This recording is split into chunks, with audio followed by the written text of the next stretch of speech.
Clip. Dạ được á. Bỉa đã làm hai cái nguội chưa? Dạ đưa ăn đi. Đây này nè. Là chờ. Dựa lưng nó vô.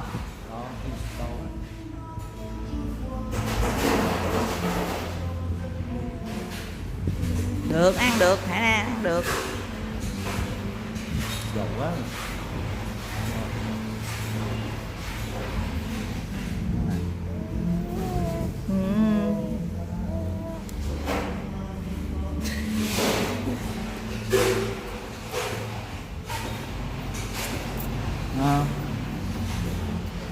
Mắm mắm.